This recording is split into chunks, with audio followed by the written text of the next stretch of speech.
Hi, May. Hello. Hi, welcome to the final week of Fanfiction Theater Month. Mm-hmm. Yay! So what better way to end Fanfiction Theater Month than with something a little steamy from a series that has spawned a lot of fanfiction. In fact, it spawned the fanfiction I read last year at Extra Life. Oh, that's right. Yeah, we're talking Yuri On Ice, ladies and gentlemen. Specifically, both of these are Victor Yuri fanfictions, because that is the canon ship. So, why not read a cute little fluffy one? Kind of get us, sometimes you gotta get in the mood before you just dive right on into the boning, Some of the fics we've read this month have just been like, oh wow, Keith looks really hot with a fucking sweaty shirt, I'm gonna fuck him. Yeah. But we gotta start out slow. So we're gonna read some fluff. Get all nice and fluffy today and start to tease you motherfuckers for Friday, which is the steamy smut. Ayy. I wonder if they're gonna have any space lube in that one. Ayy.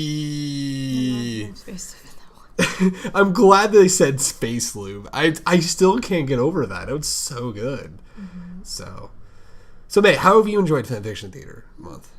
Quite well. Quite well? Yeah. What would you say until this point has been your favorite fanfiction we've read? The Keith one. The Keith one? One. Is there a reason why that is your favorite fanfiction? Oh, we've already kind of... Are you drinking something sweet? I smell a sweet smell. Whiskey can be sweet. Oh, okay. It smells really sweet. Well, you know why? We explained it in the Keith Lance one when we read it. That literally lances you. Yeah, pretty much. I like Keith. You're just like, And this is coming from the woman that one of her favorite scenes in season 2 of Voltron was shirtless Keith. In some trunks. She's like, It's one of my favorite scenes, yes. Right. So, let's get started with a little fluffy Yuri On Ice fanfic called The Four Loves by Ultra Marcypan. Cool. So the summary is, I'm thinking about love, he admits, shifting slightly on the bed. Victor laughs again, louder this time, and the sound echoes around the room. That's a heavy thing to be thinking about so late at night. Love, after all, is a complex thing that isn't limited to just one form. Specifically, this fanfiction is going to have 4, because it's called The Four Loves. True. Heyo. Heyo. I will start this one. Okay. The night after the contest, Yuri celebrates with pork cutlet bowl with a pork cutlet bowl that Victor watches him dig into with no small amounts of amusement. He says nothing, however, and Yuri lets himself bask in the triumph of the moment, savoring every single bite of his meal. Around him, his family chatters excitedly about his win, and he can feel his lips pulling up into a small smile as he listens to them. Briefly, there's a theme throughout all this fanfiction theater, and I'm looking for the compilation of every time Greg is fucked up in fanfiction theater.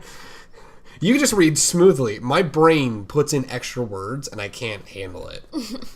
Briefly, he spares a thought for Yurio and lets himself be sad for a moment for the younger skater. He's too familiar with the crushing disappointment that comes with losing on the ice, especially where Victor is involved. But Yurio is still young, and far more sure of himself than Yuri has been at his age, and had no doubt that the other will bounce right back. A small part of him also admits that he's selfishly glad that Victor is staying with him, but pushes that thought to the back of his mind.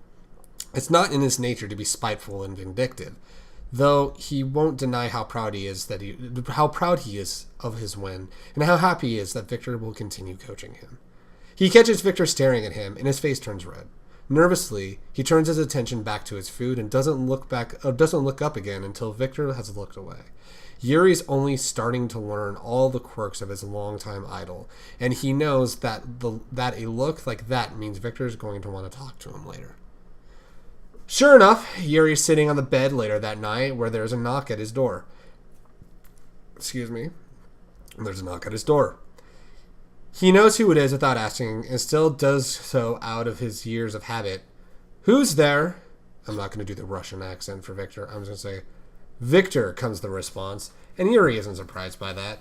The knob turns, and a familiar face appears in the crack. Can I come in? Yuri hums his consent. Yuri hums his consent.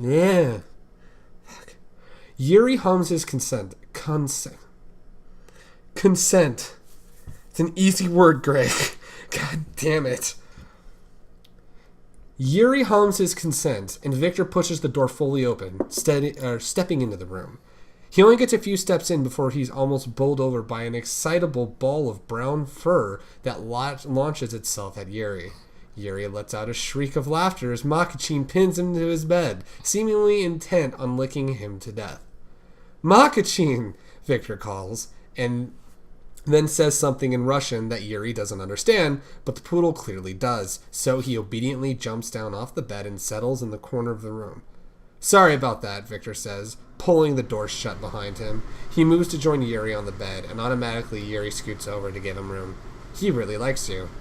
I don't mind, Yuri says, glancing over at Makkachin. The poodle's ears perk up and his tail wags. I like Makkachin too. Who doesn't like Makkachin? You are dog haters. Even dog haters can be like, okay, but the doggo though, 10 out of 10. Doggo's cute. Ah, yeah.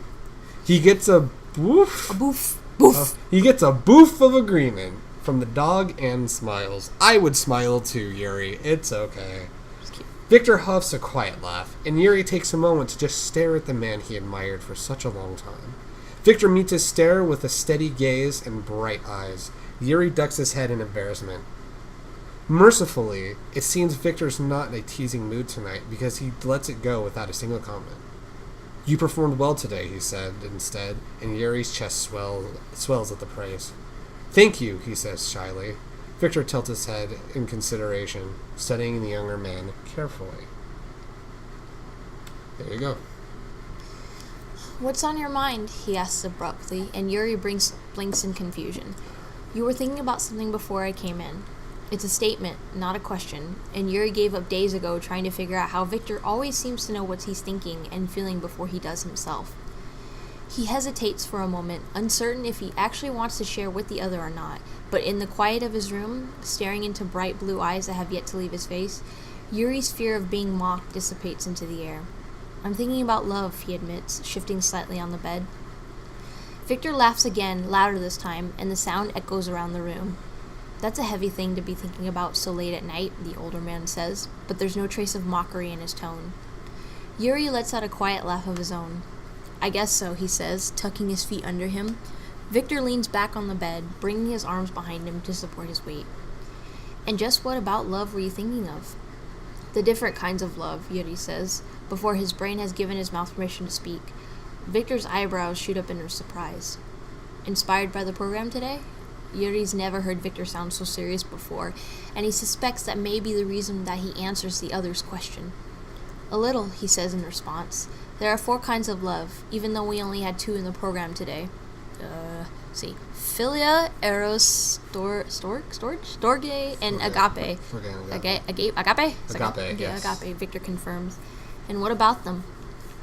I was thinking about what they all mean to me, Yuri blurts out, and Victor's eyes widen. Immediately, he regrets what he's just said and ducks his head in embarrassment. There's a long stretch of silence between them, where the only sound in the room is the thump of Makkachin's tail against the floorboards. That's adorable, actually. Phila, Victor says abruptly, and Yuri starts the sound. It's the love between friends. It's our love. It's our bro love. It's bro love, man. Yes, Yuri agrees uncertainly, not sure where the other is going with this. And to you it means? Victor presses, and Yuri has a moment of understanding. Oh, he says in surprise, and then hastily follows that up with, I was thinking about Yuko. The Yuko who runs the skating rink? Victor asks, and Yuri nods. You been friends for a long time then? She's the one who introduced me to ice skating, Yuri says quietly, and fondness blooms in chest as he recalls the long days on the rink with her, skating hand in hand, laughing over silly things and having long conversations about nothing and everything all at once. His thoughts must show on his face because Victor lets out a soft, thoughtful hum. You're close to her. There's an odd note in his voice, one that Yuri can't place and he's only half aware as he's lost in his memories.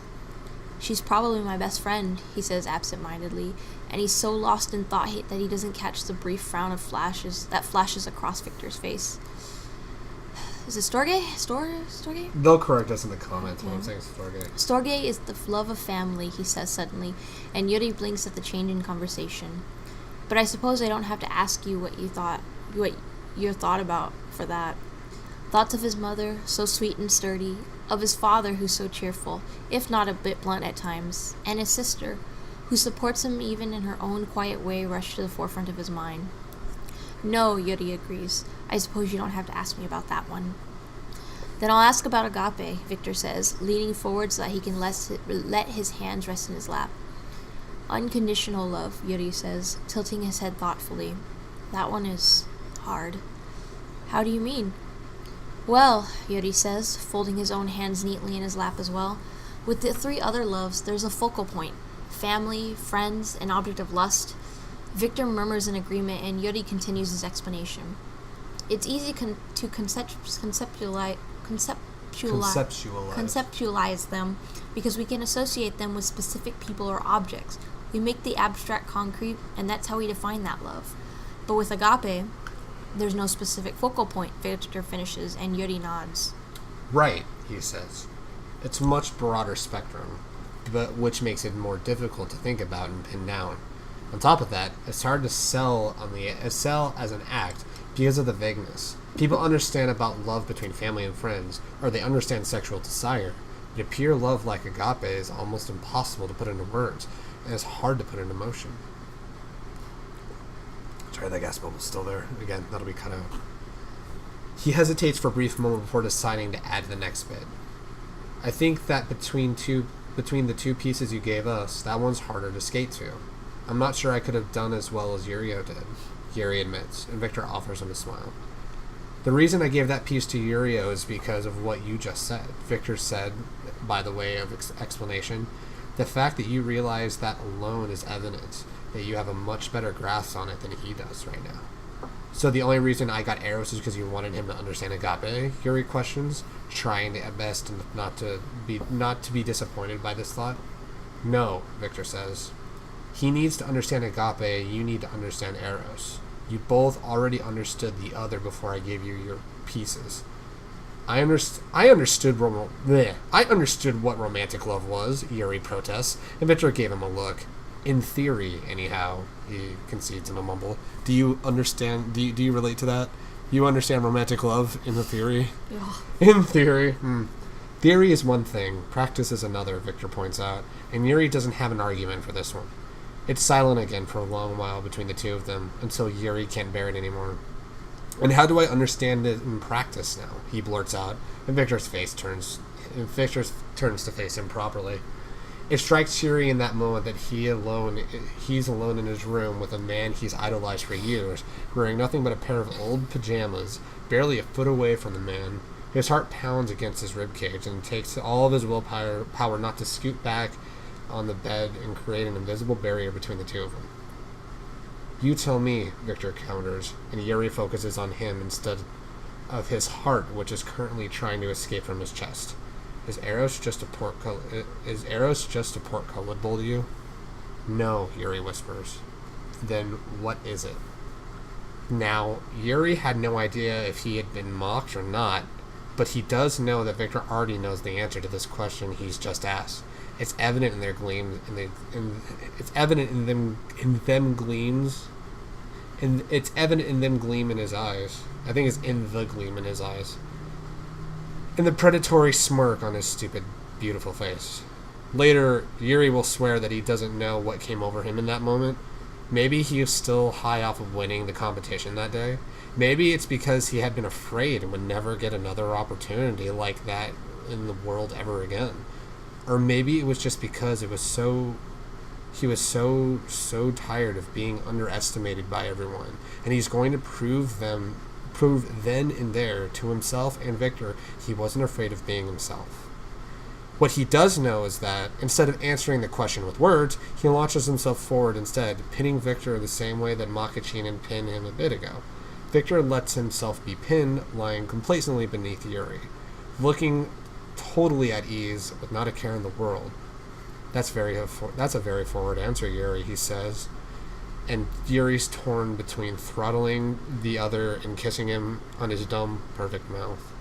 He settles on kissing him, and it's awkward, and their noses bump together, and Yuri is mortified, but then Victor's kissing him back, and his hands are threading through his hair, and he finds he's not as bothered by the clumsy kiss as he should be.